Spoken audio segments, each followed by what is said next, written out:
రచ్చబండ ముచ్చట్లకి స్వాగతం సుస్వాగతం. అందరికీ నమస్తే. ఈరోజు రచ్చబండ ముచ్చట్ల కార్యక్రమానికి తిరిగి మళ్ళా స్వాగతం. మీకోసం మరిన్ని మంచి మంచి ముచ్చట్లు పట్టుకొచ్చింది బాసాని మమత. అయితే ఈరోజు ముచ్చట్లు ఏంటివంటే మేడారం జాతరల సమ్మక్క సారక్కల ముచ్చట్లు, అట్లనే రాజకీయాల ముచ్చట్లు, గట్లనే వింత వింత ముచ్చట్లు అయితే పట్టుకొచ్చిన. మరి గా ముచ్చట్లు ఏందో తెలియాలంటే ముందుగాలైతే ముఖ్యాంశాలు చదువుకోవాలిగా.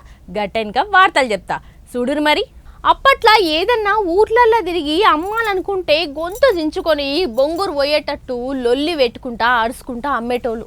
ఇక ఇప్పుడంటే ఏదన్నా డెక్కు సప్పుడు పెట్టుకొని, లేకుంటే మైక్ సప్పుడు పెట్టుకొని ఉల్లిగడ్డ, అల్లం, ఎలిగడ్డ, మిరపకాయలు, కారం, పసుపు కొమ్ములు, బట్టలు, గిన్నెలు గిట్లా ఏ సామాన్ అంటే ఆ సామాను మైకులో రికార్డ్ చేసి బండికి గలిగిస్తే ఇక మైకే మొత్తుకుంటుంది. మనం ఆ సప్పుడిని పోయి కొనుక్కుంటాం. కాకపోతే ఇప్పుడు చెప్పిన గవ్వే మైకులను గీ రైతులు వేరే తీరుగా సుత వాడుతున్నారట. అది ఎట్లనో మీరే చూడుర్రి. ఆగో ఏమో కయ్యమని కుయ్యమనుకుంటా ఏదో సప్పుడు వస్తుంది. నక్కన కుక్కన అనుకుంటున్నారులే. కాదు, కుక్క సప్పుడే అది, కానీ అది కుక్క ఒరుతున్న సప్పుడు కాదుల్లో. ఇగో రికార్డ్ చేసి మైకులు తీసుకొచ్చి ఆయన చేన్లో పెట్టిరు. కానొస్తుందా రైతుల ఉపాయం ఎంత పెద్దగా ఉన్నదో. చెరుకు చేన్ల, మొక్కజొన్న చేన్ల, కడమ చేన్లల్లో సుత అన్నిట్లల్లా ఇగో జగిత్యాల జిల్లా కోరుట్ల రైతులు ఏం ఉపాయం చేసిరో చూడుర్రి.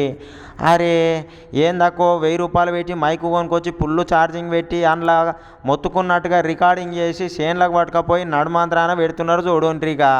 ఇగో ఈ కొనకు ఆ కొనకు చెట్టు మీద సుతా కానొస్తుందా మైకు. గీ మైకులు ఆన్ చేసినందుకే గాసప్పుడు వస్తుంది. కుక్క దగ్గర రికార్డ్ చేసుడు, అట్నే ఇళ్ళు, పళ్ళాలు, గిన్నెలు, అట్నే తాంబాలాలు, బేసిన్లల్లా గిన్నెలు తీసుకొని కొట్టుకుంటా సప్పుడు చేసి రికార్డు చేసుకుపోయి ఇంత చేన్లో పెడితే ఈ పందులు, కోతులు, చిలుకలు రాకుండా ఉంటుందని ఉపాయం చేస్తుర్రు. లేకుంటే పంటలే దక్కనిస్తలేవాట. మరి ఏం చేస్తారు? ఒక్కో తాన ఒక్కో ఉపాయం చేస్తుర్రు రైతులు. ఇగో గీడ గిట్ల చేసిర్రు అన్నట్టు. మహబూబాద్ రైతులు చూతా ఎట్లా పెట్టిరో చూడుర్రు మైకులు. కుక్కలతోటి, పందులతోటి, అట్నే ఇగో వీటితోటి పెద్ద పరిశానే ఉందట. పాడు చేస్తున్నాయట. చేనత తిన్నది తక్కువ, పాడు చేసింది ఎక్కువనే ఉన్నదట చూడుర్రి.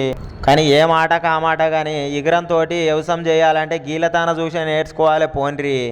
అన్నీగా రాత్రిపూట పొద్దుందాకా తెలందాకా పొద్దుగల్లా అన్నట్టు ఎప్పుడు పడితే అప్పుడు ఉండు కుదరదు. కాబట్టి ఊరికో పల్లెకో పని మీదనో అంగడికో బొంగడికో పోతుంటారు. కాబట్టి ఇక ఈ మైకులు వేచిపోతే వస్తలేవట, జర తగ్గినాయట.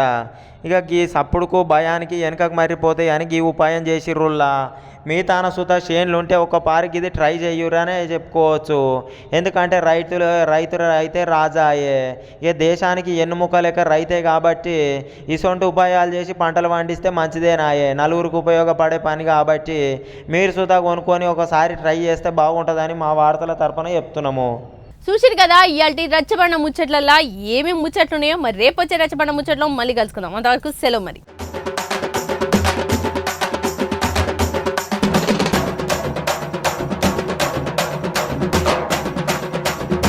రచ్చబండ ముచ్చట్లకి స్వాగతం సుస్వాగతం.